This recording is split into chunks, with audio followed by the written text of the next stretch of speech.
Hola, ¿cómo están? Sean todos bienvenidos a EMOL TV. ¿Sabía usted que en Chile se desperdician más de 5 millones de toneladas de alimentos al año? Una realidad preocupante que fue analizada por Daniel Durán, académico de la Facultad de Ingeniería y Negocios de la Universidad de las Américas, que justamente hoy nos acompaña para abordar este tema. Daniel, ¿cómo está? Bienvenido y muchas gracias por acompañarnos en EMOL TV. Muchas gracias a ti, Patricio, por la invitación acá a participar de esta entrevista. Daniel, lo dijimos al comienzo de la entrevista, más de 5 millones de toneladas se desperdician de alimentos al año. ¿Cuáles son los principales factores que llevan a esto, Daniel? Comencemos esta conversación por ahí. Mira, bueno, cuando nosotros hablamos de la pérdida y desperdicio de alimentos es un problema complejo, toda vez que la pérdida y desperdicio de alimentos se produce en varias etapas de la cadena de alimentos, desde la producción agrícola hasta el consumo final, pasando, por ejemplo, por el almacenaje, la distribución y el procesamiento de los alimentos. Entonces, cuando hablamos de la pérdida y desperdicio de alimentos, tenemos que diferenciar en qué etapa de esta cadena de alimentos se produce ese desperdicio y cuáles son las causas por las que se produce ese desperdicio, porque va a diferir dependiendo de la etapa que estemos analizando y también un segundo factor importante va a diferir dependiendo del producto que estemos analizando. Y tenemos esos datos de en qué momento se desperdicia o se pierde más alimento y también cuáles son los factores, ¿no? Sí, es una pregunta sumamente relevante. De hecho, una de las cosas que estamos haciendo nosotros en la Universidad de las Américas con estas investigaciones es justamente tratar de levantar una línea base que permita identificar dónde se producen los focos de pérdida y desperdicio de alimentos.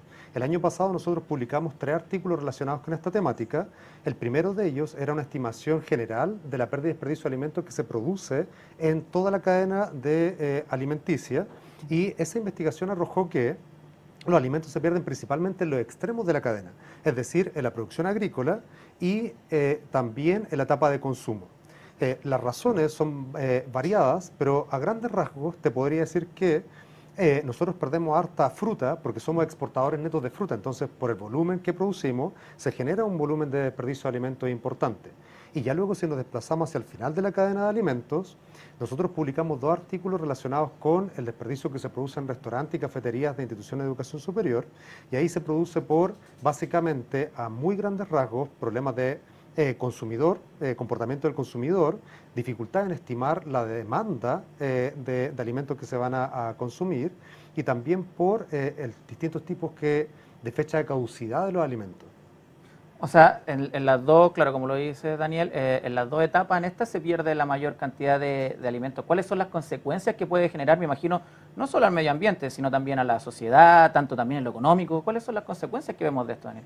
Esto es sumamente importante porque nosotros cuando tú pensamos en la pérdida de desperdicio de alimentos, estamos pensando justamente, como bien dices, en un impacto negativo, no solamente al medio ambiente, que es bastante relevante en términos de gases de efecto invernadero que se produce, deforestación, pérdida de biodiversidad, etcétera, sino que también tenemos que pensar que cuando tú en un ecosistema local de alimentos pierdes alimentos, estás reduciendo la oferta de alimentos. Lo más probable es que eso provoca un alza en el precio de los alimentos, por tanto personas que no tienen suficientes recursos bajan sobre la línea de la pobreza porque no pueden acceder a los alimentos. Tienes un primer efecto. Un segundo efecto importante a nivel social es que si tú trabajas en la industria de alimentos y trabajas 44 horas al día, y se pierde 1/3 de los alimentos que se producen, quiere decir que más o menos estás trabajando un día y medio, 13 o 14 horas en producir algo que no se va a consumir. Por tanto, el impacto también psicológico y en la dignidad del trabajo también es un impacto importante. Entonces, en ese sentido, cuando hablamos de pérdida y desperdicio de alimentos, tenemos impactos sociales que también son importantes. Ahora nosotros hicimos otra investigación analizando el desperdicio que se produce en restaurantes acá en Santiago, y en los restaurantes se pierden alrededor de, en total en los restaurantes encuestados, que eran alrededor de 140, se pierden alrededor de 80 millones de pesos diarios en colaciones que se proveen. Entonces, también un impacto económico que es sumamente relevante el hecho de perder o desperdiciar alimentos. Son varios los impactos como lo vemos, Daniel. ¿Somos conscientes de ello? Es una pregunta sumamente relevante e interesante. A mi juicio, todavía no somos conscientes en una dimensión completa del impacto negativo en estas dimensiones social, medioambiental y económica que produce el desperdicio de alimentos. ¿En qué sentido? Cuando nosotros desperdiciamos alimentos, nosotros el año pasado estuvimos en una entrevista similar y yo te comenté cuánto agua se desperdicia. Pero cuando le preguntamos a la gente en las calles si sabemos que el 80% de la deforestación que produce la humanidad la produce para producir alimentos, probablemente la gente no lo sabe. Si nosotros le preguntamos a la gente que el 10% de los gases de efecto invernadero que produce la humanidad los produce en la pérdida y desperdicio de alimentos, probablemente tampoco somos conscientes de eso, sin contar el ejemplo que dimos el año pasado sobre el agua. Entonces, en ese aspecto, creo que todavía no somos conscientes del impacto real que produce. Por tanto, ¿en qué se traduce eso a nivel de consumidor? Se traduce en que botar 1 kilo de alimentos o botar la manzana que no consumí, probablemente no me genera la culpa que me debería generar si es que soy consciente del impacto real. Entonces, pero eso está cambiando. ¿Por qué está cambiando? Porque en esta investigación que nosotros hicimos, nosotros le preguntamos a los administradores y al staff que trabajaban en los restaurantes privados cuáles eran los beneficios que ellos percibían de reducir la pérdida y desperdicio de alimentos. Y ellos comentaban que dentro de los beneficios, el primer beneficio era económico. Pero sorprendentemente el segundo beneficio más recurrente mencionado fue el medio ambiente. No había una lógica de concretamente qué aspectos medioambientales, pero el medio ambiente. Bueno, vamos avanzando. Queda aún un camino largo por recorrer, Daniel, para llegar a una mayor conciencia en este tema, pero al menos vamos avanzando, como lo dice. Y sobre lo mismo quería preguntarte, Daniel, ¿qué hábitos podemos hacer como consumidores para cambiar esta realidad? Esa es una pregunta súper interesante porque uno generalmente cuando habla de desafíos globales, como por ejemplo la pérdida y desperdicio de alimentos, que está a nivel local, global y regional, uno piensa en que la solución debería ser alojada o gestarse en política pública, en la plana alta. Pero básicamente todos tenemos injerencia. Si yo logro tener, por ejemplo, un sistema de stock de control, control de stock, perdón, de mi alimento, es decir, logro darle visibilidad a los alimentos que están próximos a la fecha de caducidad en mi refrigerador, probablemente voy a reducir la pérdida y desperdicio de alimentos que provoco. Y es un hábito súper simple. Si yo genero rotulado, por ejemplo, para los alimentos que yo voy a comprar en el hogar, también voy a poder reducir la pérdida y desperdicio de alimentos. Cuando yo voy a un restaurante y resulta que yo conozco que el tamaño del plato de ese restaurante es grande y yo sé que usualmente no lo como, entonces podría eventualmente solicitar que me den una cantidad menor o solicitar que me den el producto que yo no voy a consumir, que me lo dejen llevar a la casa. Entonces, hay hábitos de consumo que son bastante básicos que podríamos eventualmente impulsar para poder cambiar esta situación. Y son hábitos que podemos hacerlo todo en el día a día, no requiere un mayor esfuerzo, por decirlo así. Daniel, y en ese sentido, ¿qué rol también le cabe al Estado, a la empresa, para ir combatiendo este problema? En ese sentido, también a otro nivel, el Estado, a mi juicio, y las empresas primero, deberían empezar a generar un ecosistema coordinado en pos de este objetivo final, que es reducir la pérdida de desperdicio de alimentos. ¿A qué me refiero con eso? Cuando entrevistamos a estas personas que trabajaban en restaurantes, una de las cosas que ellos mencionaron era que, si bien es cierto, existen empresas que gestionan el residuo y lo transforman en compostaje, y existen empresas que desarrollan aplicaciones que buscan un poco acercar al productor con el consumidor final, cuando este productor no logra vender hacia el final del día, por ejemplo, los alimentos que produce. Muchos de las personas que encuestamos mencionaban que este ecosistema estaba descoordinado. Entonces, una de las cosas que se puede hacer sin mayor inversión es generar a través del Estado una especie de marco normativo que incentive esta coordinación. Y también generar incentivos desde las propias empresas para generar esta coordinación que finalmente se traduzca en algún beneficio económico. Y finalmente una visión integral que tenemos que verla de todos los ámbitos de la sociedad, ¿no, Daniel? Exactamente. De hecho, en este sentido, felizmente, este año 2025, desde el Estado se está generando un marco normativo que se llama Estrategia Nacional para la Reducción y la Pérdida y Desperdicio de Alimentos, que va a tratar un poco de aunar esta sopa de fideos, digámoslo de esa manera, para poder empezar a ver cómo podemos generar una coordinación a un nivel un poco mayor. Esto va en línea con los objetivos de desarrollo sostenible a los que apunta también Chile en materia de desperdicio de alimentos, ¿no? ¿Cómo evalúa justamente eso, Daniel? Sí, exactamente. De hecho, es otro tema interesante porque Chile al final del día también está inserto dentro de estas coordinaciones internacionales y dentro de estos organismos que son supranacionales. Y el objetivo 12.3 menciona justamente que tenemos que reducir de aquí hasta el 2030 a la mitad la pérdida y desperdicio de alimentos. Uno de los desafíos que tenemos nosotros es que no solamente acá en Chile, sino que a nivel global, medir y generar una línea base de cuántos son los alimentos que se desperdician es bastante complejo, porque como ya mencionamos al principio, tienes que medir toda la cadena y tienes que medir también para una amplia gama de productos que se están desperdiciando. Entonces, en ese sentido, uno de los desafíos más grandes y un desafío que también comparte Chile es que todavía no tenemos sistemas de medición precisos que nos digan estos son los alimentos que se pierden y se pierden para este tipo de productos o en esta etapa. Entonces, el problema que tenemos es que el 2030 está a la vuelta de la esquina. Entonces, pero aún así hay que ser súper también claro y optimista en algún aspecto que, aunque no midamos, tratamos de hacer algo para mitigarlo. El problema es que después no podemos evaluar, si no tenemos una línea base, si es que nuestros esfuerzos están dando un fruto eficiente y eficaz o no. Entonces, por ahí un poco está el desafío respecto del Objetivo de Desarrollo Sostenible. Bueno, y para apoyar todo esto también me imagino que las investigaciones como las que realizan ustedes sirven mucho de apoyo y en ese sentido la investigación que realizaron abarca distintas disciplinas, ¿no? ¿Nos puedes comentar un poco al respecto por qué se toma de distintas disciplinas su investigación? Sí, eso es un punto sumamente central porque yo creo que en particular, y ahora me cambio la camisa de economista y hablo un poco como filósofo, estudié filosofía, y en filosofía nosotros siempre vemos que la realidad es una.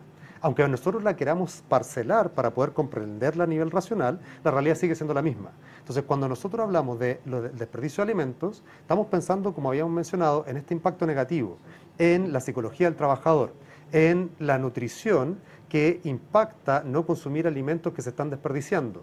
Estamos hablando del impacto económico. Entonces, cuando nosotros queremos abordar esta problemática y dar una solución integral, es imposible darla si no la abordas desde un aspecto transdisciplinar.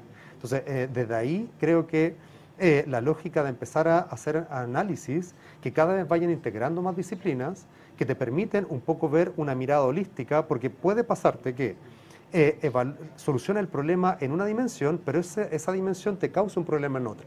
Voy a darte un ejemplo súper concreto. Hasta ahora, la legislación relacionada con la pérdida y desperdicio de alimentos, alguna está alojada, por ejemplo, en el Servicio de Impuestos Internos, otra está alojada en el Ministerio de Salud, otra está alojada en el Ministerio de Medio Ambiente. Como no lo vemos a nivel integral, muchas veces, de cara a la empresa, tiene que responder a esas tres entidades distintas. Y eso muchas veces produce contradicciones en la estrategia de mitigación que va a establecer la compañía, el restaurante o la persona. Entonces, ahí tienes un ejemplo súper claro de cuando no ver el problema de manera transdisciplinar genera, por ejemplo, estas pequeñas descoordinaciones que al final se traducen en una menor eficacia de la acción que estamos ejecutando. Perfecto. Daniel, sabemos que recientemente participó en un programa de sostenibilidad en Rusia. ¿Nos puede contar su experiencia y también qué tan lejos estamos de los países un poco más desarrollados en ese sentido? ¿Y cómo podemos desde Chile apuntar un poco hacia allá también? Mira, esa es una pregunta muy interesante que también la conversamos cuando estaba en este programa. Hablamos muchas cosas, pero voy a reducirlo a dos puntos que me parecen centrales. El primero es que qué es lo que creo que nosotros desde nuestros países de Latinoamérica, en particular, o sea, en general y Chile en particular, podemos aportar es que nosotros tenemos hoy día una historia bastante desarrollada donde nosotros cuidamos y protegemos nuestros pueblos originarios, las semillas que son tradicionales. ¿Cuál es la ventaja de estas semillas tradicionales que se han cuidado y protegido acá en Latinoamérica por estos pueblos originarios? Es que son resilientes frente a los efectos, por ejemplo, del cambio climático. Entonces, hoy día, una de las cosas que nosotros podríamos aportar es este conocimiento ancestral que permitiría decir, oye, hay semillas que en el fondo están más capacitadas para sobrevivir frente a estos impactos negativos medioambientales. Pero por otro lado también hay algo muy interesante. Rusia, una de las industrias más desarrolladas en Rusia es la industria energética, sobre todo la industria del gas. En este sentido, ellos tienen todo un desarrollo de tecnificación de la industria energética del gas. Hay oportunidades de mejora porque en función de la pérdida y desperdicio de alimentos tú puedes producir biogás. Entonces ahí hay oportunidades de mejora donde podríamos eventualmente establecer sinergias que nos podrían ayudar a tecnificar ciertas industrias que podrían nacer de esta pérdida y desperdicio de alimentos. Daniel, ¿cómo las investigaciones que realiza también la academia, en el caso puntual de Universidad de las Américas, puede ayudar justamente a ir resolviendo estos problemas que no solo son chilenos, son globales, ¿no? Sí, ahí es muy interesante porque yo creo que la academia, hoy por hoy, una de las cosas que está llamada a hacer, a mí, desde mi punto de vista, la academia tiene tres misiones institucionales. ¿Cuáles son esas tres misiones institucionales? La investigación, la docencia y la vinculación con el medio. Si yo estoy dentro de la universidad y no miro por la ventana hacia afuera, es decir, no me vinculo con el medio, no sé qué problemas reales y desafíos globales está enfrentando la humanidad y el medio ambiente. Por tanto, esa misión nos permite conectarnos con estos desafíos. Luego, la investigación a nivel institucional, a nivel de universidades, debería dirigirse hacia desafíos globales y medioambientales que está enfrentando la humanidad. Y en ese sentido, desde la Universidad de las Américas, efectivamente hay una visión de poder orientar nuestras investigaciones hacia problemas que son más aplicados y relacionados con estos problemas medioambientales y sociales. Pero por otro lado también, si nosotros no somos capaces de desarrollar la tercera misión institucional, que es la docencia, no podemos tampoco traspasar la relevancia y la urgencia que tienen nuestras temáticas a las nuevas generaciones. Entonces ahí también tienes otro punto donde desde la academia podemos contribuir. Y el último punto donde podemos contribuir, que tiene que ver directamente con las investigaciones, es lo que mencionaba hace un momento. Hay una carencia en la línea base de cuántos son los alimentos que se desperdician y cómo se podrían solucionar. Y creo que ahí la academia tiene mucho que decir con las investigaciones que realiza. Daniel, quiero tomar parte de tu última respuesta. ¿Cuál es el rol que le caben a las futuras generaciones y también cómo la Universidad de las Américas fomenta también el rol que vayan a tener ellas en el futuro? Esa es una pregunta bastante compleja, Patricio. Voy a tratar de ser súper breve en mi respuesta. Creo yo que las nuevas generaciones son la clave. ¿Y por qué digo que las nuevas generaciones son la clave? Voy a ser un poco pesimista y optimista al mismo tiempo con mi respuesta.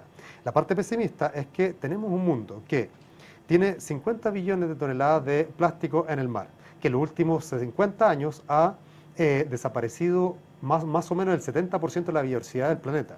Los dos puntos centrales que tenemos de pulmones verdes del planeta, que son la selva del Congo y la selva del Amazonas, están deforestadas. Entonces, frente a ese panorama, lo que está haciendo nuestra generación es guerras comerciales, guerras militares, aumentando la tensión geopolítica a nivel mundial, lo cual claramente no está en la línea de una solución real a estas problemáticas medioambientales. ¿Qué es lo que estamos esperando? Es que claramente si seguimos por ese camino, lo que nos queda por esperar son colapsos regionales o globales a nivel medioambiental. Y en ese sentido, creo yo que las universidades que cumplen este rol de educación deberían, en este caso, transmitir una educación a las nuevas generaciones que vaya en una línea más consciente. En ese sentido, por ejemplo, yo soy académico de la Facultad de Ingeniería y Negocios de la Universidad de la América y una de las cosas que creo que se están haciendo bien es que se colocó el curso de Economía Circular y Desarrollo Sostenible de manera transversal a las carreras que se están impartiendo en esta facultad. Otra cosa que también se puede hacer es empezar a direccionar nuestra investigación y por tanto nuestros recursos hacia desafíos que son concretamente relacionados con estas problemáticas.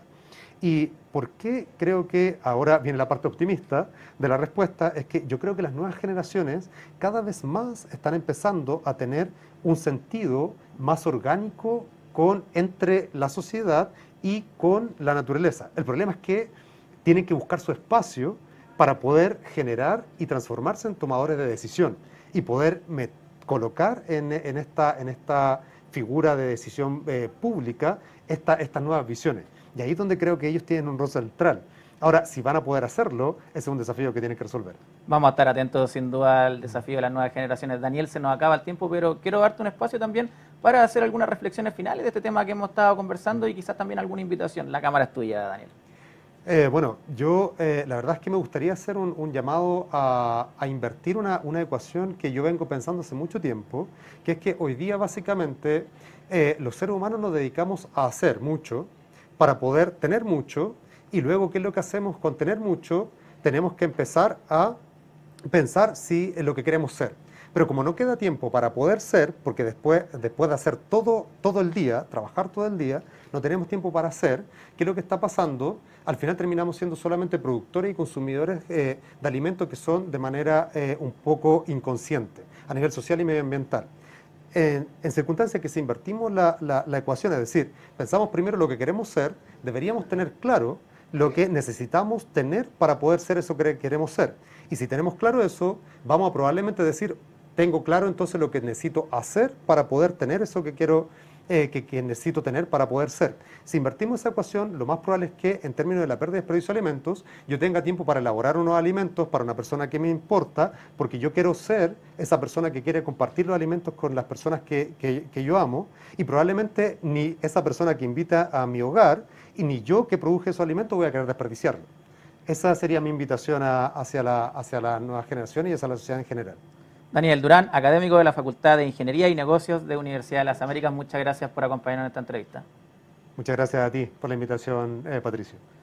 Y a ustedes los dejamos invitados a revivir esta entrevista en EMOL TV y también a seguir conectados a través de todas las plataformas de emol.com. Hasta pronto.